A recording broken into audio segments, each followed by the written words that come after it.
Je chanterai pour mon bien-aimé le cantique de mon bien-aimé concernant sa vigne. Mon bien-aimé possédait une vigne sur un coteau fertile. Il en retourna la terre, ôta les pierres, et planta un cépage d'élite. Il érigea une tour au milieu, et y creusa aussi un pressoir. Puis il espéra qu'elle produirait des raisins exquis, mais elle n'a donné que des fruits sauvages. Maintenant donc, habitants de Jérusalem et hommes de Juda, soyez juges entre moi et ma vigne. Qu'aurais-je pu faire de plus pour ma vigne que je n'ai fait? Pourquoi, quand j'espérais qu'elle produirait des raisins délicieux, n'a-t-elle donné que des fruits amers? Je vous révélerai maintenant ce que je vais faire à ma vigne. J'arracherai sa haie protectrice pour qu'elle soit broutée, je démolirai sa clôture pour qu'elle soit piétinée. Je la réduirai en désolation, elle ne sera plus taillée ni cultivée, les ronces et les épis n'y proliféreront. Et j'ordonnerai aux nuages de ne plus verser sur elle leur pluie bienfaisante. Car la vigne de Yahweh des armées, c'est la maison d'Israël, et les hommes de Juda sont le plan qu'il chérissait. Il attendait l'équité, et voici le sang versé. La justice, et voici les clameurs de détresse. Malheur à ceux qui annexent maison à maison, qui joignent champ à champ, jusqu'à ce qu'il n'y ait plus d'espace disponible, et qu'ils habitent seuls au cœur du pays. Yahweh des armées m'a révélé. Certainement ces nombreuses demeures seront dévastées, ces maisons magnifiques et spacieuses seront privées d'habitants. Car 10 arpents de vigne ne produiront qu'un bat, et un homère de semences ne donnera qu'un épha. Malheur à ceux qui, dès l'aurore, poursuivent les boissons enivrantes, et qui, tard dans la nuit, s'échauffent par le vin.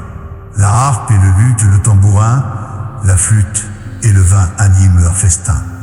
Mais ils ne prêtent aucune attention à l'œuvre de Yahweh, et ne considèrent pas le travail de ses mains. C'est pourquoi mon peuple sera soudainement déporté. Sa noblesse périra de faim, et sa multitude sera desséchée par la soif. C'est pourquoi le séjour des morts dilate sa gorge, ouvre sa gueule démesurée, sa foule bruyante et joyeuse. Là descendent la magnificence et l'opulence de Sion. Les mortels seront humiliés, les puissants seront abaissés, et les regards des orgueils seront rabaissés.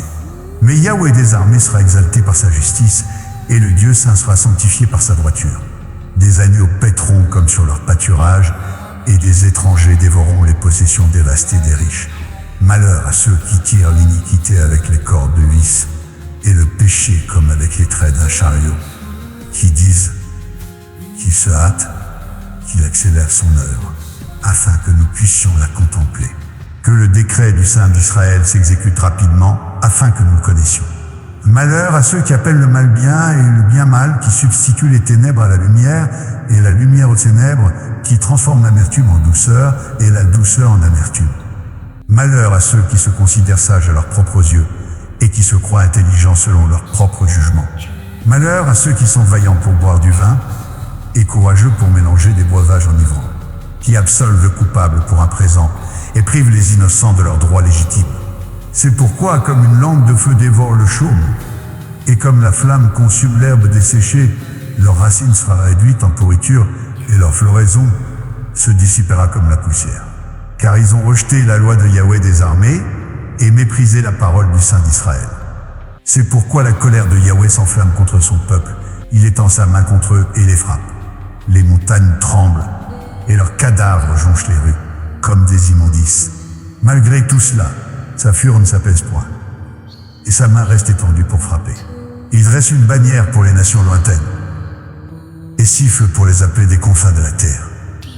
Et voici, ils accourent avec célérité et promptitude. Nul parmi eux n'est fatigué, ni ne trébuche de lassitude, nul ne sommeille ni ne s'assoupit. La ceinture de leurs reins ne se détache point, et la courroie de leurs sandales ne se rompt pas. Leurs flèches sont acérées, et tous leurs arcs sont bandés, le sabot de leurs chevaux ressemble au silex, et les roues de leurs chars sont comme un tourbillon. Leur rugissement est semblable à celui d'une lionne, ils rugissent comme des lionceaux, ils grondent et saisissent leur proie, l'emportent, et nul ne peut la délivrer. En ce jour-là, ils feront entendre contre eux un grondement pareil au mugissement de la mer. En regardant la terre, on ne verra que ténèbres angoissantes. Et la lumière s'obscurcira dans les nuages sombres.